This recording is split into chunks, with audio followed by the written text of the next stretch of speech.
주입하고자 하는 대한민국 건국을 가르치지 않고 북한을 미화하고 학업 스트레스로 불안감과 우울감을 느끼고 4명 중 1명은 극단적 선택까지 생각했다는 조사 결과가 나왔습니다.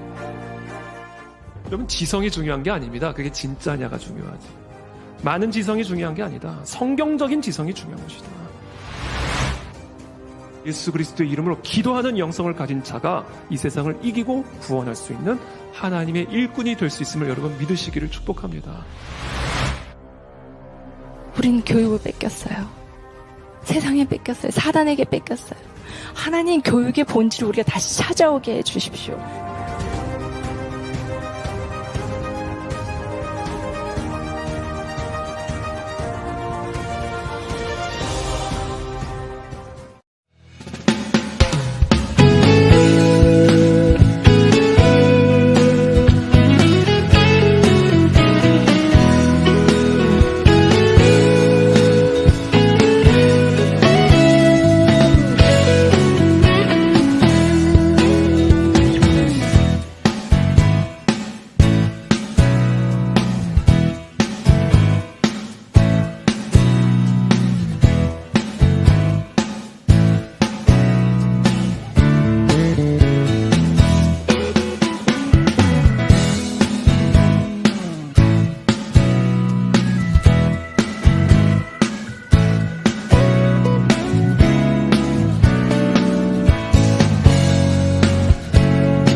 우리 오늘 함께 나눌 말씀은 시편 90편의 말씀 우리 함께 나누겠습니다.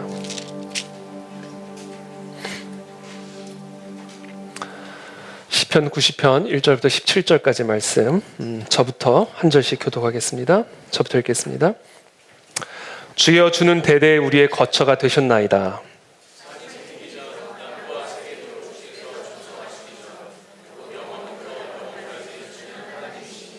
주께서 사람을 티끌로 돌아가게 하시고 말씀하시기를 너희 인생들은 돌아가라 하셨사오니 저희는 천년이 지나간 어제 밤의 한순간 같을 뿐입니다. 주께서 그들을 홍수처럼 쓸어 가시나이다. 그들은 잠깐 자는 것 같으며 아침에 돋는 풀 같으니이다. 우리는 주의 노에 소멸되며 주의 분내심에 놀라나이다.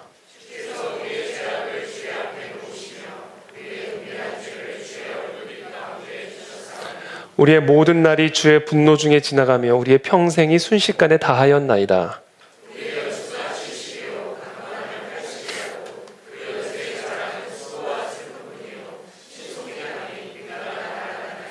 누가 주의 노여움의 능력을 알며 누가 주의 진노의 두려움을 알리이까?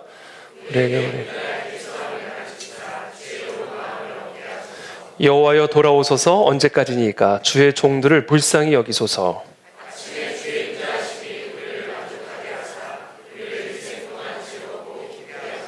우리를 괴롭게 하신 날수대로와 우리가 화를 당한 연수대로 우리를 기쁘게 하소서. 나타내시며 주의 영 함께 읽습니다. 주 우리 하나님의 은총을 우리에게 내리게 하사 우리의 손이 행한 일을 우리에게 견고하게 하소서. 우리의 손이 행한 일을 견고하게 하소서. 아멘. 아멘. 네, 오늘 우리 금요 시편 강해 오늘 주제는 우리의 남은 날을 계수하게 하소서입니다. 이것이 지혜다. 이것이 오늘 본문의 말씀입니다. 오늘 시편 본문의 표제는 이렇게 되어 있습니다. 하나님의 사람 모세의 기도, 이렇게 시편 본문의 표제가 나와 있습니다. 모세가 한 기도입니다. 그렇다면 이 모세가 어떤 상황 속에서 이와 같은 기도를 드렸을까? 정확한 상황을 우리는 알 수는 없습니다만, 그러나 우리가 추정컨대 사람들의 죽음 앞에서 말할 수 없는 슬픔과 염려와 두려움에 휩싸인 상태에서 올려드린 기도로 추정이 되는 그런 몇 가지 말씀들이 있죠. 우리에게 우리 날 계수함을 가르치사 지혜로운 마음을 얻게 하소서. 남은 날, 우리 인생의 끝이 얼마 남지 않았는데 그 남아있는 그 날을 계수하여서 그 남아있는 날을 살아가는 동안 우리의 마음이 지혜롭게 해달라. 이것을 보면 지금 이 모세의 삶에 어떤 사람들이 죽어가는, 5절에 보면, 4절 5절 보면 주의 목전에는 천년이 지나간 어제 같으며 밤의 한순간 같을 뿐이니이다. 주께서 그들을 홍수처럼 쓸어 가시나이다. 그 옆에 있던 사람들이 홍수처럼 쓸려 나간 거예요. 그들은 잠깐 자는 것 같으며 아침에 돋는 풀 같으니이다. 푸른 아침에 꽃이 피어 자라다가 저녁에는 시들어 마르나이다. 우리는 주의 노에 소멸되며 주의 분내심에 놀라나이다. 그러니까 하나님의 분노와 진노로 인해서 함께하던 사람들이 홍수처럼 쓸려나가는 장면들을 목격하고 있는, 마치 인생을 보니까 아침에 꽃이 피어 자라다 저녁에 시들어 말라버리는 그런 풀 같은 인생. 지금 그런 상황 속에서 이 모세가 이와 같은 기도를 드리고 있는 것으로 보여집니다. 그러므로 이 풀처럼 사라진 인생들을 바라보면서 홍수처럼 쓸려나가는, 하루아침에 쓸려나가는 그런 사람들을 바라보면서 주님, 우리에게 남은 날을 계수하게 해주십시오.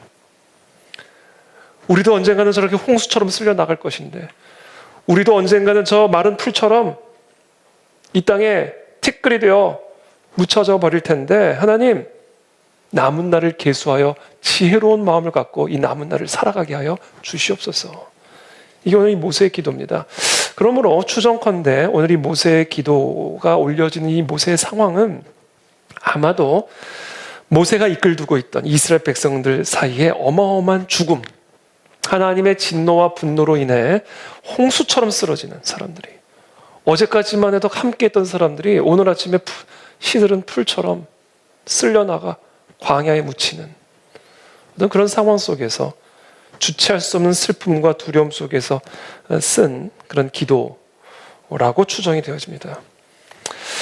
만약에 그렇다면 아마도, 이것은 정말 아마도 그 12명의 정탐꾼들이 가나안 땅에 정탐을 다녀온 이후에 일어난 일들로 말미암아 슬픔에 잠긴 이 모세가 하나님께 드린 기도가 아닐까.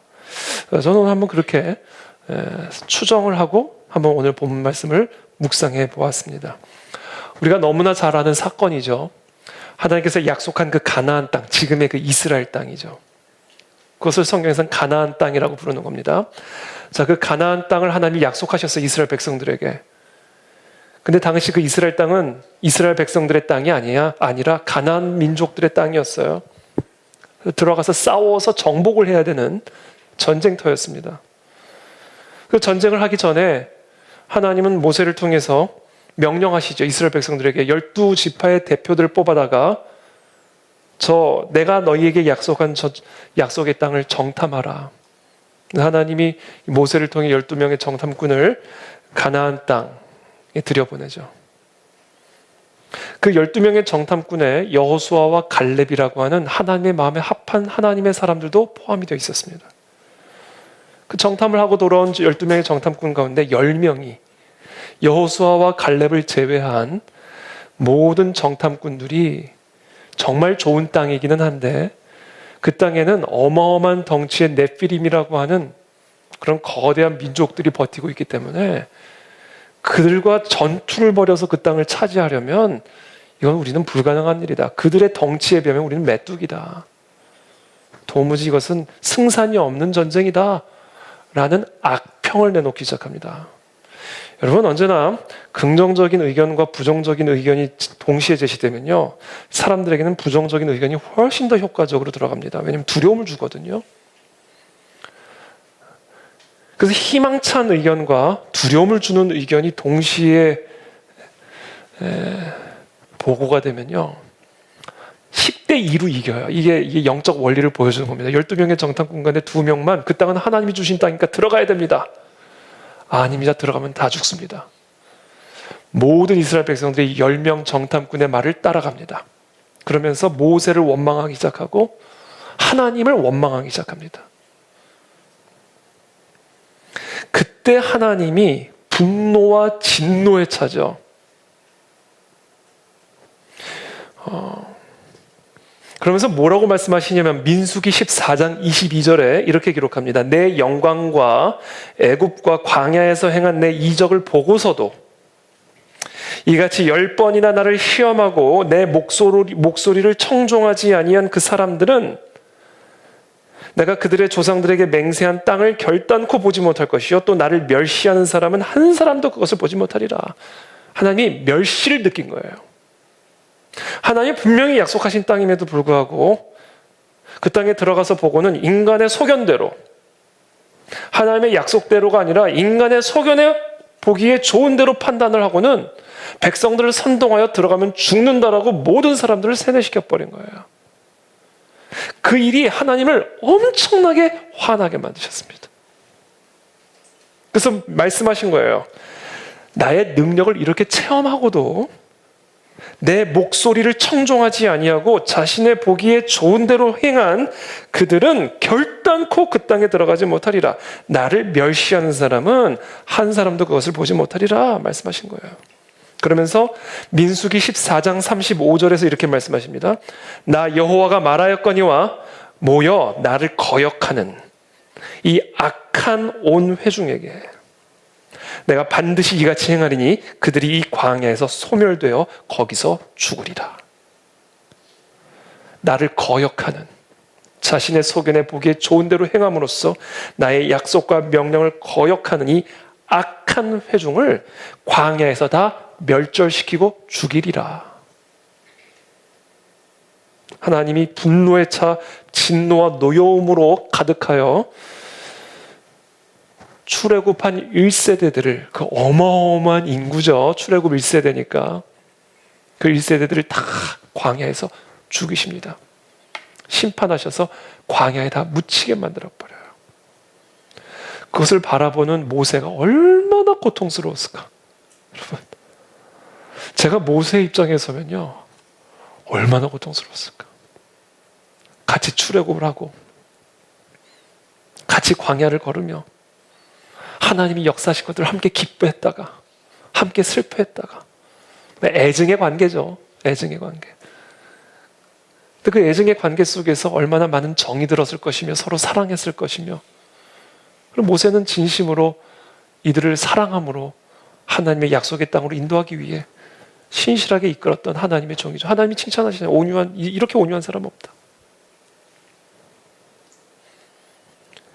그렇게 함께 동고동락했던 자신의 양떼들이, 자신의 백성들이 그렇게 속절없이 광야에서 죽임을 당하는 모습을 볼 때, 그 어마어마한 사람들이 얼마나 모세가 고통스러웠을까.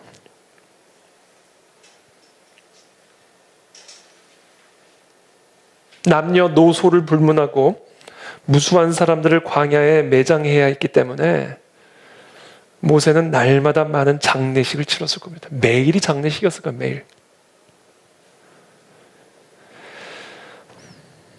이건 상상할 수도 없는 고통이고 슬픔이죠. 그런 광경을 바라봐야만 했던 이스라엘의 위대한 지도자의 눈에서는 한없는 슬픔과 연민의 눈물이 끊임없이 흘러나왔을 겁니다. 저는 이 말씀을 묵상하면서 이런 생각을 해봤어요. 마치 하나님의 사형 선고를 받은 이스라엘 백성들처럼, 그래서 실제로 그 사형 선고대로 광야에서 다 죽임을 당하여 장례식을 치러야만 했던, 그것이 우리 모두의 운명이라고 본다면 우리가 다 사형 선고를 받은 사람들이죠. 다 죽으니까.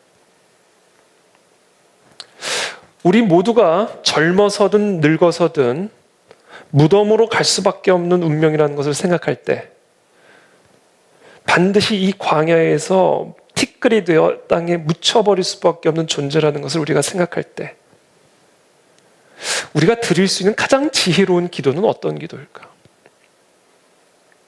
죽음이라고 하는 종착지를 향해 한 사람도 예외 없이 쏜살같이 달려나가고 있는 우리들이 그 쏜살같이 죽음을 향해 달려나가는 그 과정에서 드려야 할 가장 지혜로운 기도는 어떤 기도일까?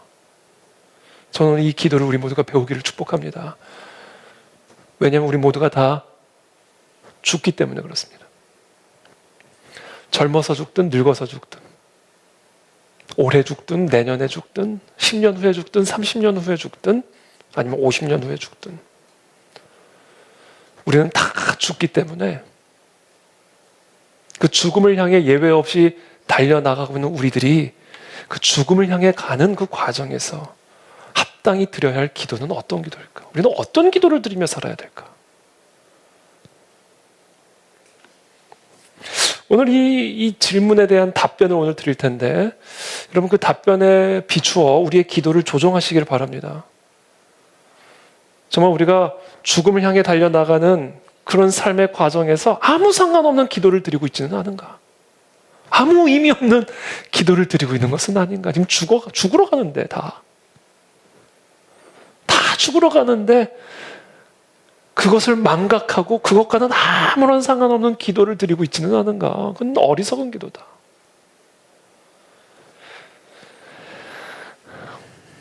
그래서 저는 오늘 저와 여러분들 모두가 이 죽어가는 죽음을 향해 달려나가고 있는 그래서 쏜살같이 달려나가고 있는 그런 우리의 삶의 현장에서 우리는 어떤 기도를 드려야 할지를 오늘 우리 모두가 이 본문을 통해서 배우게 되기를 바라고 그것이 바로 이 모세의 기도의 핵심적인 메시지다라는 거예요. 막 죽어가니까 이들이 도대체 어떤 기도를 드려야 될까? 어차피 죽을 건데 다 하나님이 약속하셨잖아요. 다 죽일 거라고. 그래서 그런 자들을 위해 지금 모세가 기도하는 거예요. 그래서 우리는 이 기도를 통해 죽음을 향해 달려나간 우리 모두가 어떤 기도로 죽음을 준비하며 죽음을 향해 나아가야 할지 그것을 우리가 오늘 함께 배울 수 있게 되기를 바랍니다. 1절의 말씀 함께 읽겠습니다. 시작. 주여 주는 대대에 우리의 거처가 되셨나이다. 모세는 하나님이 우리의 거처가 되신다라는 고백으로 기도를 시작합니다. 여러분 하나님은 우리의 거처가 되십니다.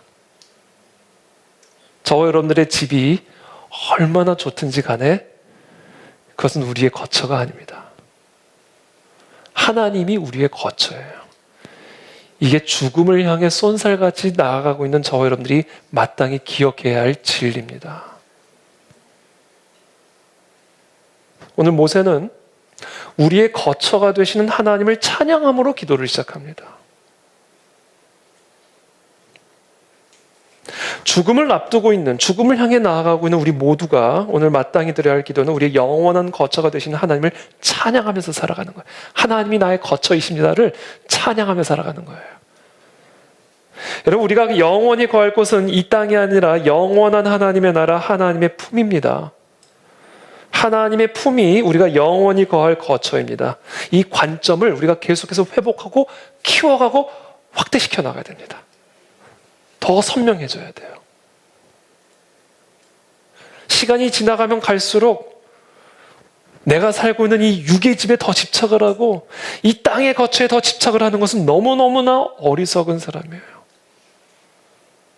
왜냐하면 그것은 곧 떠날 집이기 때문에, 곧 잃어버릴 집이기 때문에, 아무리 붙잡아도 언젠가는 놔야만 하는 집이기 때문에 내가 살고 있는 이 육의 거처가 마치 내가 영원히 살 것 같은 거처로 생각하며 살아가는 사람처럼 더 어리석은 사람은 없습니다.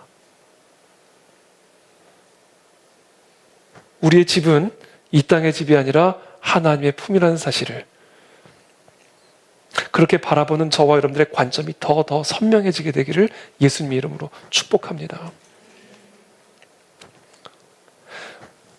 그러면서 이렇게 고백합니다. 2절에 산이 생기기 전 땅과 세계도 주께서 조성하기 전 곧 영원부터 영원까지 주는 하나님이십니다. 산을 창조하신 하나님, 땅과 세계를 창조하신 하나님을 찬양하고 있죠. 여러분, 이 세상에 존재하는 모든 것은 다 하나님이 창조하신 거예요. 그런 의미에서 지금 우리가 살아가고 있는 이 세상은 하나님의 품 그 자체입니다. 왜냐하면 이 세상 존재하는 모든 게 다 하나님의 작품이기 때문에 하나님이 창조한 이 세상 안에서 사는 것 자체가 사실은 하나님의 품 안에서 살아가는 거예요. 하늘이 하나님의 영광을 선포하고, 저 하늘을 바라보십시오. 저 하늘은 지금 하나님의 영광을 선포하고 있는 거예요. 궁창이 그의 손으로 하신 일을 나타내는도다. 날은 날에게 말하고 밤은 밤에게 지식을 전하니 언어도 없고 말씀도 없으며 들리는 소리도 없으나 그의 소리가 온 땅에 통하고 그의 말씀이 세상 끝까지 이르도다. 하나님이 해를 위하여 하늘에 장막을 베푸셨도다. 해를 위하여 하늘에 장막을 베푸신 거예요. 그게 하늘이에요. 해는 그의 신방에서 나오는 신랑과 같고 그의 길을 달리기 기뻐하는 장사 같아서 하늘 이 끝에서 나와서 하늘 저 끝까지 운행하며 그의 열기에서 피할 자가 없도다. 여러분, 햇빛의 열기를 느낄 때 우리는 뭐를 느껴야 되냐면 하나님의 열기를 느껴야 돼요. 이 햇빛의 열기를 느낄 때 우리는 하나님의 품을 느낄 수 있어야 됩니다. 왜냐하면 그게 하나님이 창조하신 것이기 때문에 그래요. 바람을 느낄 때 하나님의 손길을, 하나님의 생기를 느낄 수 있어야 돼요. 왜냐하면 그것이 다 하나님이 창조하신 것이기 때문에 그렇습니다. 우리가 이 땅을 밟고 사는 것처럼 보이지만 사실은 아니에요. 이 땅을 창조하신 하나님의 손바닥을 밟고 서 있는 거예요. 공기를 마시고 사는 것처럼 보이지만 사실은 하나님이 공급하시는 생기를 받아 마시며 살아가고 있는 겁니다. 왜냐하면 그 모든 것들이 다 하나님이 우리를 위해 베푸신 하나님의 은혜의 선물이기 때문에 그래요. 그래서 우리는 비록 이 땅을 밟고 서 있지만 이 땅을 밟고 서 있을 때마다 하나님의 품을 느끼셔야 돼요. 그 감각이 살아나야 돼요. 그 감각이 더 커져야 됩니다. 공기를 들이마실 때마다 그냥 공기를 들이마시는 것이 아니라 하나님의 숨결을 느낄 수 있어야 돼. 그 영적 감각이 날마다 살아나기를 축복합니다. 왜냐하면 그 모든 것을 창조하신 분은 하나님이시기 때문에 그래요.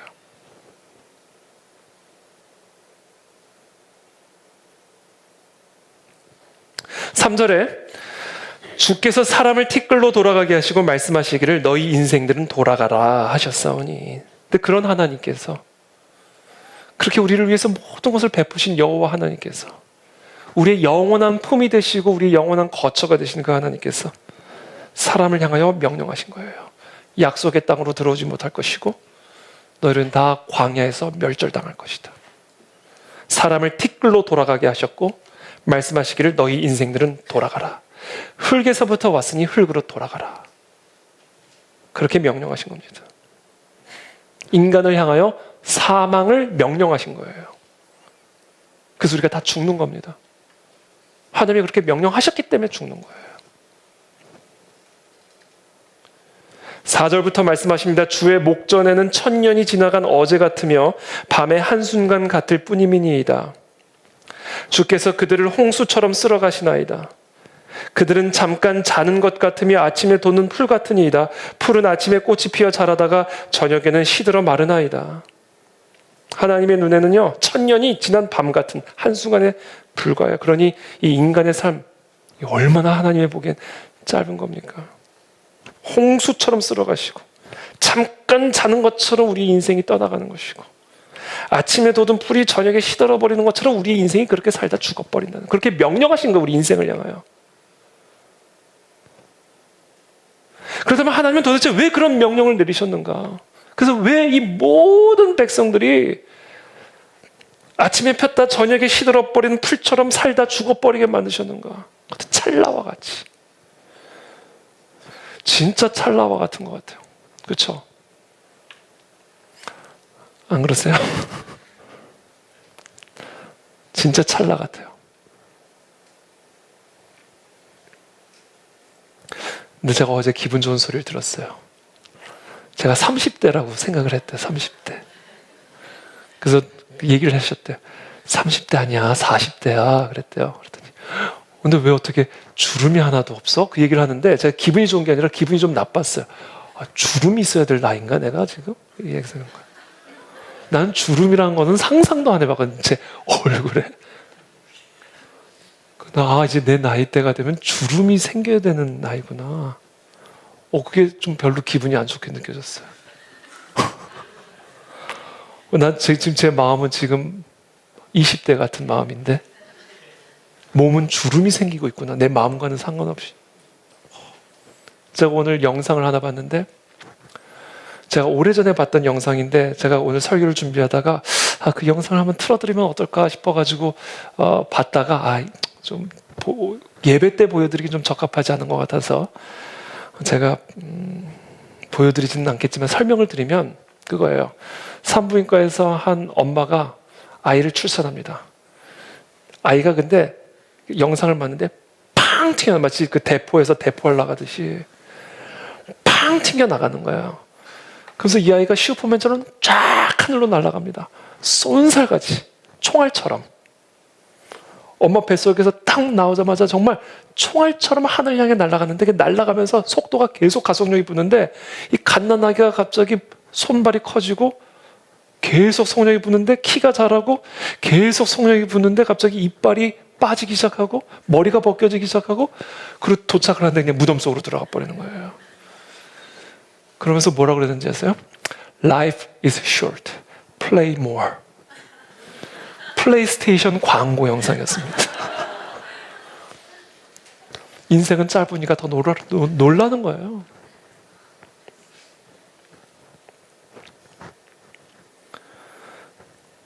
그렇게 인생이 순식간처럼 날아가고 있다. 앞으로는 더 빨라질 거다. 내년은 여러분 더 빨라집니다. 그렇게 우리는 죽어가고 있는 것이고 무덤을 향해 달려나가고 있는 거예요, 여러분. 여러분들이 어떤 방향, 어떤 비전을 향해 달려나가도 우리는 다 무덤을 향해 달려나가고 있다는 거예요. 왜 하나님이 그렇게 명령하셨는가 도대체? 왜 우리에게 그와 같은 사망의 저주를 명령하신 것인가? 7절의 말씀이에요. 우리는 주의 노예에 소멸되며 주의 분내심에 놀라나이다. 우리를 향하여 분노하고 계시기 때문에. 하나님의 진노 때문이에요. 사람을 향한 하나님의 진노로 인해 그렇게 찰나와 같이 티끌처럼 사라지도록 명령하신 거예요. 그렇다면 하나님이 우리를 향하여 그렇게 진노하신 그 이유는 무엇인가? 8절 9절의 말씀입니다. 주께서 우리의 죄악을 주의 앞에 놓으시며 우리의 은밀한 죄를 주의 얼굴빛 가운데 두셨사오니 우리의 모든 날이 주의 분노 중에 지나가며 우리의 평생이 순식간에 다하였나이다. 우리의 죄악 때문입니다. 하나님은 우리의 죄악으로 인하여 분노하고 계시고 그 분노로 인하여 인간의 삶을 티끌과 같이 순식간에 죽어버리게 만드신 거예요. 마치 이스라엘 백성들이 하나님을 원망한, 하나님을 거역한 죄로 말미암아 광야에서 죽을 수밖에 없는 운명이 선언된 것처럼 우리 모든 인간들이 다 그와 같이 하나님을 거역함으로 말미암아 하나님의 저주를 받아 죽을 수밖에 없는 그런 인간이 되어버린 것입니다. 10절에 계속해서 말씀합니다. 우리의 연수가 70이요 강건하면 80이라도 그 연수의 자랑은 수고와 슬픔뿐이요 신속히 가니 우리가 날아가나이다. 그렇죠? 여러분 우리 모두가 다 사망의 저주 아래 묶여있기 때문에 하나님의 사망 선고를 이미 받아 놓았기 때문에 70을 살던 80을 살던 연수의 자랑은 무의미한 겁니다. 어차피 죽을 건데 1년을 더 살고 10년을 더 사는 게 도대체 무슨 의미가 있어요? 어차피 죽을 건데. 물론 우리가 이 땅에서 사는 동안 우리의 건강을 잘 관리하여 우리의 생명을 귀하게 여기며 잘 보존하는 것은 매우 중요한 일이에요. 왜냐하면 우리의 생명은 귀한 것이기 때문에 귀한 것을 귀하게 여기는 것은 중요한 일입니다. 그러나 그럼에도 불구하고 우리가 반드시 알아야 할 사실은 우리의 육적인 생명의 연수를 연장시키기 위해 노력하는 일은 궁극적으로는 무의미야. 아무 의미가 없는 일이고 헛된 수고와 슬픔만을 가져다 주게 될 거야. 이렇게 건강 관리했는데 병 걸려버렸네. 이렇게 되는 거예요. 내가 얼마나 내 건강을 잘 관리를 했는데 결국 죽네? 이렇게 되는 거예요. 그러니까 무의미하고 슬픔뿐이다는 거예요. 70년을 살든 80년을 살든 아니면 운이 좋아서 100년을 살든 결국엔 다 죽을 것이기 때문에 어떻게 살든 끝은 정해져 있고 그 정해진 끝은 죽음이기 때문에 우리의 연수의 자랑은 아무 의미 없는 슬픔뿐이다 라는 것이죠. 자, 이와 같은 인간의 실존을 통해서 우리가 오늘 반드시 깨달아야 할 사실이 있습니다. 부정할 수 없는 이와 같은 인간의 정해진 끝을 통해서 오늘 이 밤에 우리 모두가 반드시 깨달아야 할 사실이 있습니다. 11절의 말씀입니다. 누가 주의 노여움의 능력을 알며 누가 주의 진노의 두려움을 알리까? 이 인간의 죄에 대한 하나님의 노여움과 진노가 얼마나 무서운 것인지를 우리의 죽음을 통해서 알아야 됩니다. 얼마나 우리의 죄가 하나님이 싫으셨으면, 얼마나 이스라엘 백성들의 죄가 정말 진노하게 만드셨다면 이스라엘 백성들을 다 광야에서 죽게 만들었겠어요. 젊은 사람이든 늙은 사람이든. 하나님이 인간의 죄가 얼마나 분노하셨으면, 인간의 죄에 대해 얼마나 분노하셨으면 모든 인간을 그렇게 죽게 만드셨겠어요. 그래서 이와 같이 죽을 수밖에 없는 인간의 이 실존을 통해서 우리가 깨달아야 할 사실은 주의 노여움의 능력을 깨달아야 하고 주의 진노의 두려움을 알아야 된다는 거예요.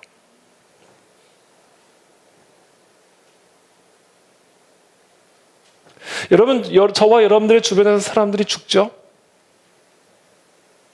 죽음의 소식들을 우리는 뉴스를 통해서 접하죠?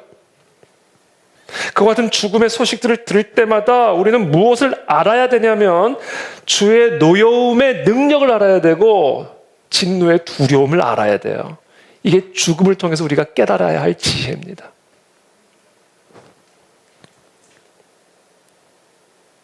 얼마나 죄에 대해 분노하셨으면 그렇게 죽이시겠어요, 우리들을. 여러분, 이 세상을 지배하고 있는 이 미혹의 신들은 사람들로 하여금 사람들의 죽음을 동정하게만 만들어요. 귀신의 속임수죠. 물론 사람들의 죽음은 너무나 불쌍하고 안타까운 일이에요. 그래서 그 사람들의 죽음을 동정하고 함께 슬퍼하는 일은 너무나 지극히 당연한 일인데 이 세상에서 역사하는 이 귀신의 영, 미혹의 영, 사탄 마귀의 영은요, 사람들의 죽음을 바라보면서 그냥 동정하게만 만들어요. 슬퍼하게만 만듭니다. 그러나 성경은 사람들의 죽음을 바라볼 때 단순히 슬퍼하거나 동정하기만 할 것이 아니라 그 슬픈 죽음을 통하여 인간의 죄와 하나님에 대한 거역, 그것에 대한 하나님의 진노와 노여움을 알아야 된다라고 말씀하고 계십니다. 그것이 사람의 죽음을 바라보는 성경적 세계관입니다. 사람의 죽음은 너무나 슬픈 일인 동시에 너무나 무서운 일이에요. 인간의 죄에 대한 하나님의 노여움의 능력이요, 진노의 두려움이에요. 그것을 알아야 된다. 그것을 모세가 지금 가르쳐 주는 거예요.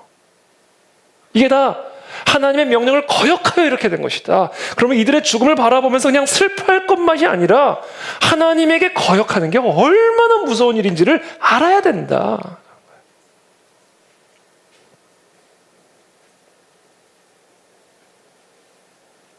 이번에 우리 사회적으로 너무나 안타까운 이태원 참사가 있었죠. 또 몇 년 전에는 세월호 참사를 통해서 너무나 아까운 어린 생명들이 목숨을 잃었죠. 그런 일들이 일어날 때마다 교회가 앞다투어 그들을 위로하는 메시지를 전하는 것은 너무나 중요한 일입니다. 그런 상황 속에서도 하나님의 사랑이 우리와 함께하고 있으므로 그런 슬픔을 이길 수 있는 힘과 격려를 주는 것은 교회가 마땅히 해야 할 일이죠. 그러나 한편으로는 이런 질문을 던질 필요가 있어요. 교회가 이 비참하고 안타까운 죽음의 사건을 통해 세상을 향하여 동정의 메시지, 위로의 메시지만 전할 것이 아니라 모든 인간의 죄를 향한 하나님의 진노와 노여움을 깨닫고 그 하나님께로 돌아가야 한다는 메시지를 제대로 전하고 있는가? 사람들의 죽음은 당연히 슬픈 일이죠. 그러나 성경은 우리에게 분명히 가르쳐주고 오늘 모세의 기도는 우리에게 분명히 가르쳐줍니다. 우리는 그와 같은 너무나 슬프고도 안타까운 죽음을 바라보면서 하나님을 거역한 인간에 대한 하나님의 진노를 봐야만 된다. 그리고 그 진노를 두려워해야만 한다. 그 메시지를 정확하게 세상에 발신해야만 한다. 그래서 여호와께로 돌아오게 해야 한다. 이거예요. 거기에 영원한 생명이 있고 영원한 거처가 있으니까. 값싼 위로의 메시지로 끝낼 게 아니라 진짜 위로의 메시지를 전해줘야 된다.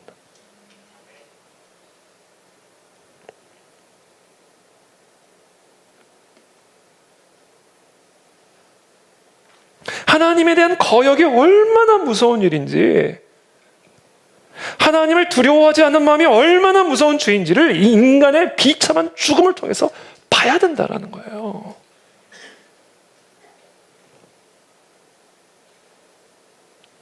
그래서 사도 바울이 고린도전서에서 그 광야에서 하나님이 출애굽 1세대들을 그렇게 속절없이 모든 사람들을 그냥 다 광야에서 죽이시는 그 사건을 당시 초대교회 성도들에게 인용을 하면서 이렇게 말합니다. 그러나 그들의 다수를 하나님이 기뻐하지 아니하셨으므로, 이거 모세 당시 그 출애굽 1세대들의 죽음을 의미하는 겁니다.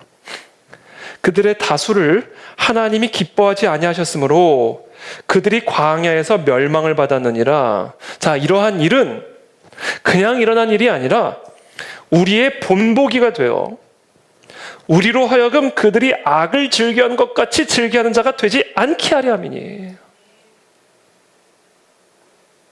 하나님을 거역하는 일이 얼마나 무서운 일인지를 깨닫게 하기 위한 본보기로 보여주신 것이다.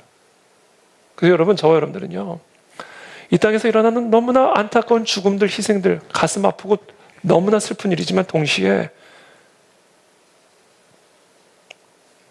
악을 즐겨하는 자들에 대한 하나님의 진노를 그 안에서 보고 우리는 두려워하는 마음을 가져야 됩니다. 사랑하는 사람들의 갑작스러운 죽음을 통하여, 내 주변에 있는 사람들의 갑작스러운 죽음을 통하여 우리는 너무나 안타깝고 슬퍼하지만 동시에 하나님을 거역하는, 하나님을 불순종하는, 하나님을 멸시하는 인간들에 대한 하나님의 진노가 얼마나 두려운 것인지를 알아야 돼요, 우리가.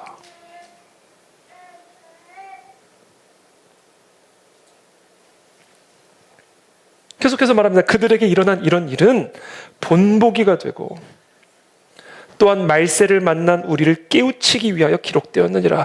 그런즉 선줄로 생각하는 자는 넘어질까 조심하라.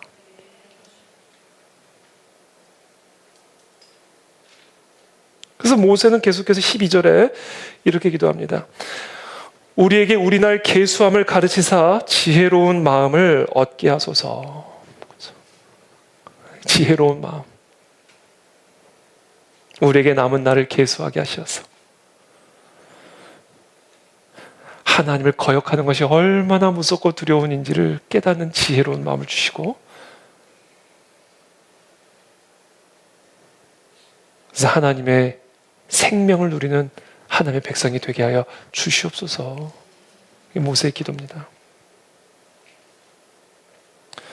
그래서 오늘 한번 여러분, 우리들에게 남은 날을 한번 계수해. 물론 우리가 언제 죽을지는 모르죠. 그러나 그냥 평균적으로 평균 연령이 지금 요새 몇 년이죠? 80인가요? 성경에 보면 70 아니면 길면 80 이렇게 되어 있으니까 한번 80으로 한번 해보죠. 80으로. 한번 여러분 산수 한번 해보시기를 바랍니다. 길면 80, 더 길면 한 90, 요새는 100세도 많이 사시는 것 같은데 한번 계산해 보십시오. 그 남은 날을 계수하십시오. 그리고 그 남은 날을 우리가 어떻게 살아야 할지를 여러분들이 정확하게 점검하고 정돈하시기를 축복합니다.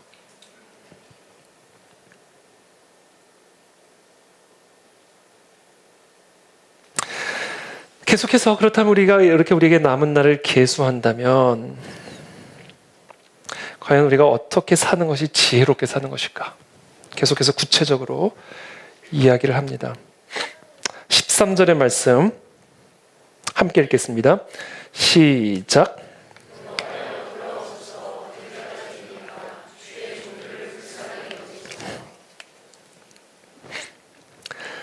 이제 저희들이 어떻게 살아야 되냐면요. 이제부터 남은 날 계수하셨죠? 네, 남은 날 계수하셨으면 이제부터 우리는 어떻게 살아야 되냐면 하나님 나를 불쌍히 여겨주십시오라는 마음으로 살아야 돼요. 그게 지혜로운 마음입니다. 그게 남은 날을 계수하고 죽음을 향해 쏜살같이 달려나가는 사람들이 가져야만 하는 지혜로운 마음이에요. 여호와여 불쌍히 여겨주십시오. 이것은 바꿔 말하면 하나님 나에게 은혜를 베풀어 주십시오 이거예요. 하나님의 은혜를 전적으로 의지하는 삶으로 나가는 겁니다. 이게 지혜로운 삶입니다.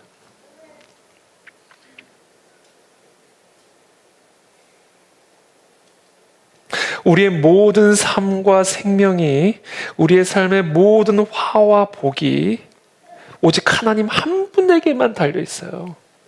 여러분, 아무것도 아니야. 하나님에게만 달려 있어요, 여러분.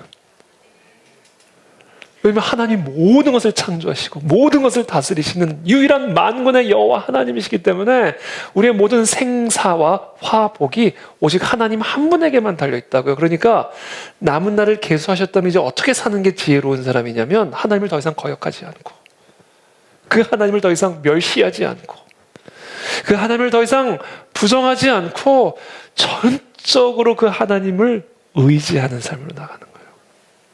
하나님의 은혜를 전적으로 의지하며 살아가는 겁니다.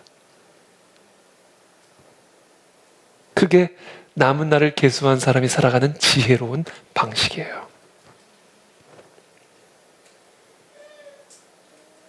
오늘 제가 새벽에 창세기 말씀 오늘 본문이 이제 야곱이 이제 죽죠. 야곱이 이제 죽음을 앞두고 이제 자신의 아들들을 쫙 축복을 하는데 그때 요셉을 축복을 할 때 요셉에게 너희 두 아들을 데려와라 그러시더니 이 야곱이 첫째 아들 므낫세와 에브라임을 축복을 하는데 엇갈려서 축복을 했어요. 오른손으로 장자권에게 장자권을 흘려보낸 이 오른손을 첫째 아들 므낫세에게 안수한 게 아니라 둘째 아들 에브라임에게 축복을 하고 왼손으로 첫째 아들을 축복한 거예요. 그러니까 요셉이 기분이 안 좋아가지고 바꾸셔야죠. 그랬더니 아니다. 둘째 아들이 더 큰 축복을 받게 될 것이다. 장자권이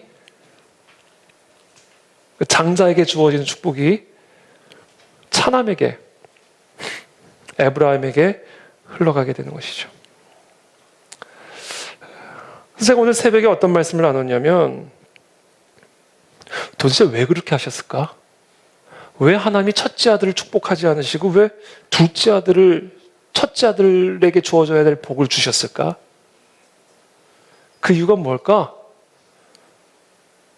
그건 뭐예요? 하나님 마음이에요.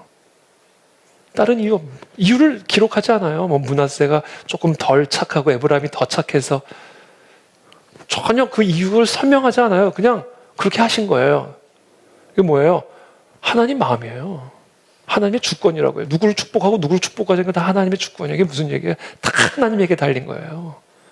그러니까 우리는 그 하나님만을 의지해야 된다는 거예요. 모든 축복의 주권자는 하나님이고 하나님이 축복을 하든 안 하든 그건 하나님의 주권에 달린 문제이기 때문에 우리는 어떤 자세로 살아야 되냐면 그 전적인 하나님의 주권에 우리의 삶을 완전히 의탁하는 삶을 살아가야 된다는 거예요.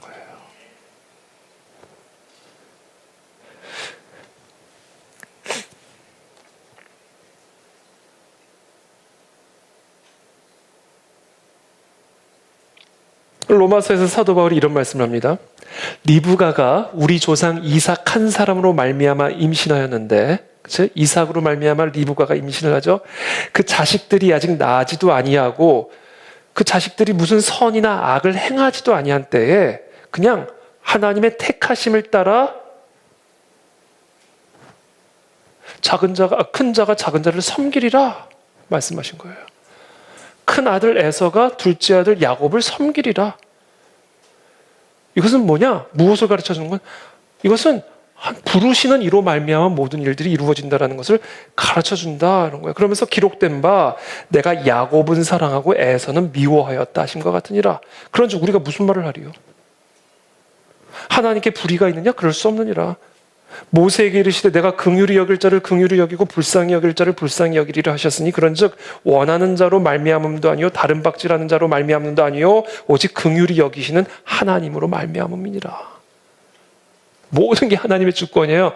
그래서 저와 여러분들은 이제 남은 날을 어떻게 살아야 되냐면 그 하나님의 주권적인 은혜만을 의지하면 하나님 나를 긍휼히 여겨주십시오. 하나님 나를 불쌍히 여겨주십시오. 라는 마음을 가지고 살아가야 돼요.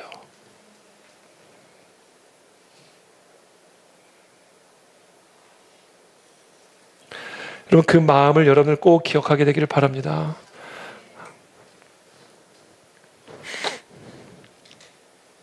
(14절에) 아침에 주의 인자하심이 우리를 만족하게 하사 우리를 일생 동안 즐겁고 기쁘게 하소서.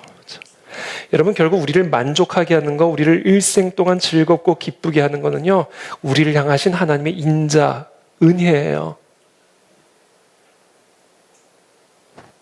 하나님의 은혜만을 의지하는 삶에 하나님의 은혜가 임하고 그때 비로소 우리의 삶에 참된 안식과 샬롬과 기쁨과 즐거움이 임하게 되는 겁니다. 15절에 우리를 괴롭게 하신 날수대로와 우리가 화를 당한 연수대로 우리를 기쁘게 하소서. 우리가 당한 모든 괴로움을 잊을 수 있는 만큼 우리를 기쁘게 해달라는 거예요. 모든 것을 회복해 주시고 모든 것을 치유해 주셔서 우리의 지난 시절의 모든 괴로움과 슬픔과 고통을 다 씻어주시는 기쁨을 주십시오.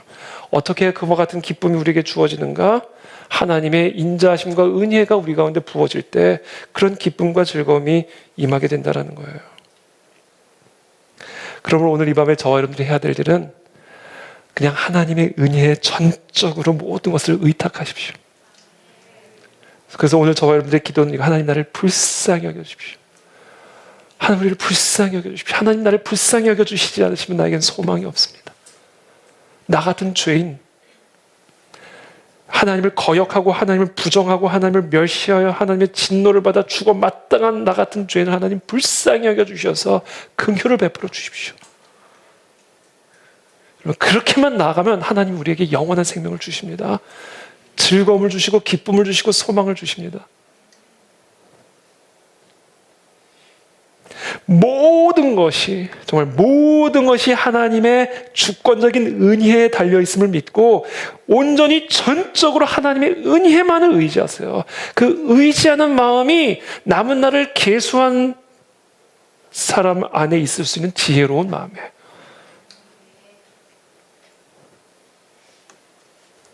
수고하고 무거운 짐진 자들아 다 내게로 오라. 내가 너희를 쉬게 하리라. 나는 마음이 온유하고 겸손하니 나의 멍에를 메고 내게 배우라. 그리하면 너희 마음이 쉼을 얻으리니 이는 내 멍에는 쉽고 내 짐은 가벼움이라 하시니라. 그래 여러분들이 하나님의 은혜를 전적으로 의탁하기 전에는 마음에 쉼이 없습니다.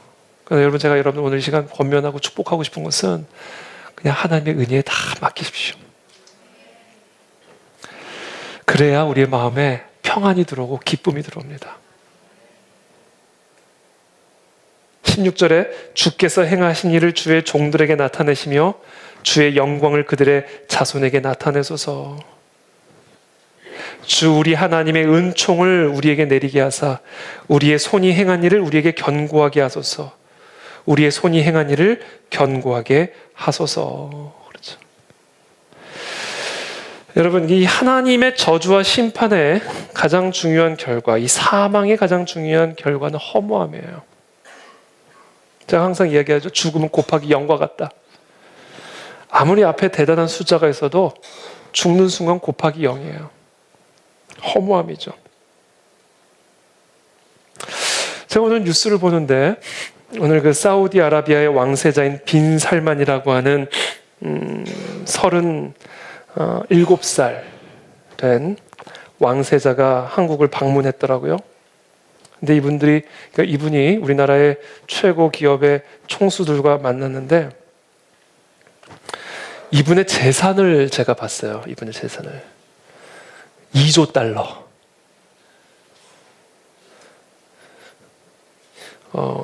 2688조 원.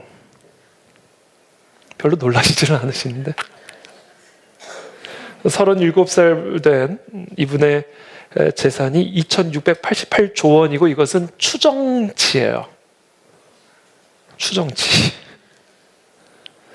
이 사람의 부는 추정 불가한 부입니다. 이 사람이 얼마나 대단한 부자인지를 여러분들이 알고 싶으면 일론 머스크 그러니까 집계가 되는 부호 중에 제1위가 일론 머스크. 근데 이 사람의 재산이 2100억 달러예요. 272조예요.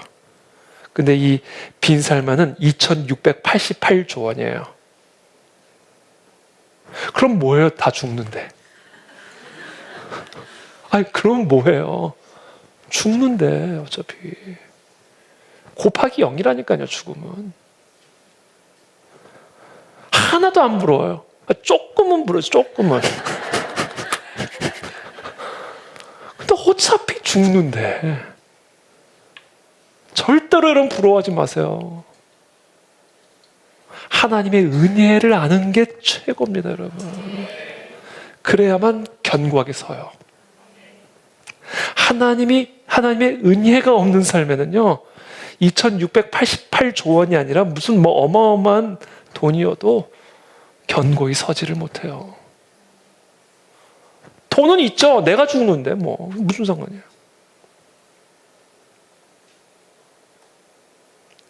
하나님의 사망은 모든 것을 헛되게 만드는 저주입니다. 하나님이 우리에게 부으신 저주와 사망의 핵심은 모든 것을 헛되게 만들어버리는 저주예요. 그러나 하나님의 은혜는 모든 것을 견고하게 살아있게 만드는 축복입니다. 여러분, 저와 여러분들이 무슨 일을 하든, 이 땅에서 하든, 무슨 일을 하든 하나님의 은혜를 의지하여 하는 일만 영원히 섭니다. 여호와께서 집을 세우지 아니하시면 세우는 자의 수고가 헛되며 여호와께서 성을 지키지 아니하시면 파수꾼의 깨어 있음이 헛되도다. 너희가 일찍 일어나고 늦게 누우며 수고의 떡을 먹으며 헛되도다. 그러므로 여호와께서 그의 사랑하는 자에게 잠을 주시는도다. 다 헛된 거예요, 여러분. 여러분들이 하나님의 은혜를 의지하여 하나님 나를 긍휼히 여겨주십시오. 그렇게 하는 일만 서요. 영원히 섭니다, 그게. 그게 무슨 일이든.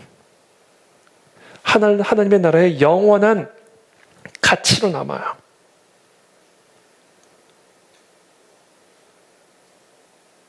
자, 그렇다면 이제 결론입니다. 우리가 하나님의 은혜만을 의지하며 살아간다. 그러면 어떻게 살아가는 것인가? 여러분 분명하게 여러분 기억하세요. 하나님의 은혜만을 의지하며 살아가는 삶이란 하나님의 뜻대로만 살아가는 삶이에요.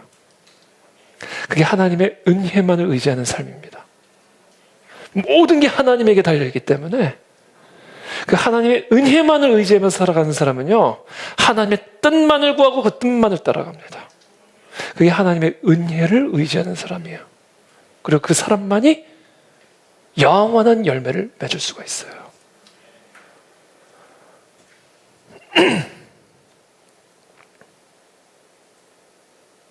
제가 오늘 새벽에 이어령 박사님의 이야기를 나눴습니다. 혹시 못 들은 분이 계실 수도 있어서 제가 다시 한번 반복을 하면, 우리가 다 천재래요. 믿으시질 않으시는 것 같아요. 다 천재래요, 우리가 다. 여기 있는 사람들 다. 믿거나 말거나 저도 천재고요. 여러분들도 천재래요. 이 땅에 태어난 사람 천재 아닌 사람이 하나도 없다. 이건 정확한 말이에요. 왜? 우리 다 하나님의 형상대로 지음받은 사람들이기 때문에 다 하늘이 낸 인재들이에요. 천재가 뭐예요? 하늘이 보낸 인재 아니에요. 하나님의 형상대로 지음받은 저와 여러분들 모두는요, 여러분 다 천재예요. 그게 인간이라고요. 그래서 우리 한번 다시 나는 천재다. 네. 그렇게 외치세요, 여러분.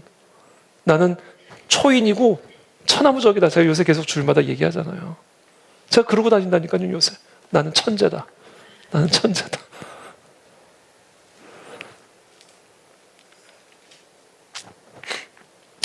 모든 사람들이 다 천재인데 세상이 그 천재성을 다 덮어버린대요. 나만이 할 수 있는 일이 있는데, 나만에게 맡겨진 일이 있고 나만에게만 주어진 은사들이 있는데 세상 사람들이 그것을 다 그 천재성을 덮어버린대요. 부모님이 덮어버리고 잔소리 말고 숙제나 해. 개꿈 꾸지 말고 일이나 해. 이렇게 그러죠. 우리가 갖고 있는 하나님이 나에게만 부여하신 그 사명, 소명, 은사들을 부모들이 덮어버리고, 학교 가면 학교 선생님들이 덮어버리고, 직장 가면 직장 상사들이 덮어버리고, 그렇게 해서 다 천재성이 다 덮어버리는 거예요.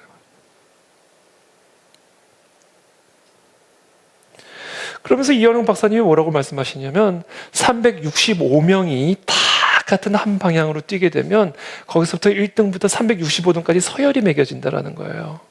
그러나 그 365명이 다 같은 한 방향을 향해 달려나가지 않고 각자에게 주어진 방향으로 다 뛰어나가게 되면 365명이 다 1등을 한다라는 거예요.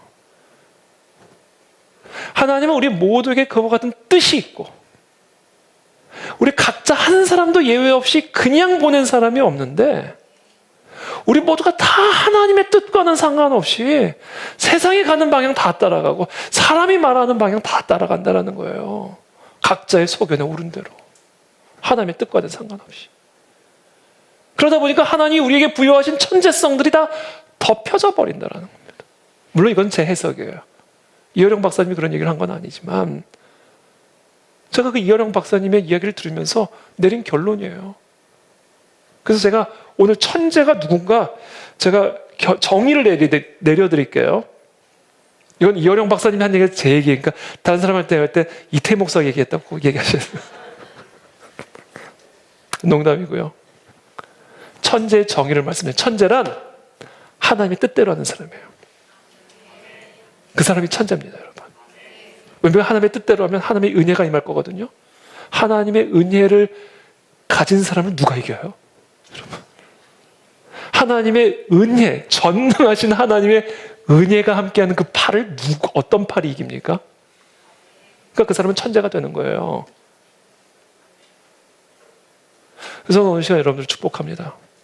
하나님의 뜻대로 하십시오. 그래서 우리 남은 얼마 남았는지 모르지만 그래도 남은 날이라도 천재로 한번 살아보자고요. 천재로.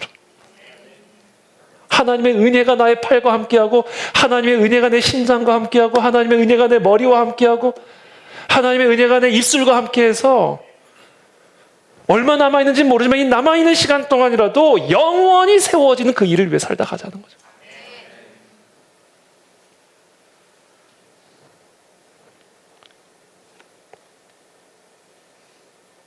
그래서 천재란 하나님의 은혜만을 의지하는 사람이요, 하나님의 뜻만을 추구하는 사람이 천재고, 바로 그런 천재가 세상의 역사를 바꿨습니다. 요셉 보시고, 다윗 보시고, 모세 보시고, 바울 보시고. 그래서 우리가 아무리 미약한 자라 할지라도 저 여러분들이 오늘부터 하나님의 뜻에 내 모든 생명을 걸고 그 뜻을 따라 나간다 결단하시면 그 순간부터 저와 여러분은 천재가 될 것이고 세상을 변화시키는 하나님의 사람들이 될 줄로 믿습니다. 그래서 우리 사랑하는, 특별히 오늘 이 자리에 함께한 우리 다음 세대 뿐만 아니라 우리 모두가 오늘부터 하나님의 뜻대로 하나님의 은혜만을 의지하며 살아가는 저와 여러분들이 되시기를 예수님의 이름으로 축복합니다. 에베소서 5장 15절 17절 다 함께 읽고 오늘 말씀 마치겠습니다. 함께 읽겠습니다. 시작. 지혜 없는 자가 취하지 말고 오직 지혜 있는 자가 취하여 세월을 아끼라. 때가 악하니라. 그러므로 어리석은 자가 되지 말고 오직 주의 뜻이 무엇인가 이해하라. 아멘. 주의 뜻을 따라 주의 은혜만을 의지함으로 하나님이 이 땅에 보낸 천자로 살아가는, 그래서 우리가 하는 모든 일들이 영원한 열매로 하나님께 영광을 돌리는 그런 저와 여러분들의 삶이 되시기를 예수님의 이름으로 축복합니다. 함께 기도하겠습니다.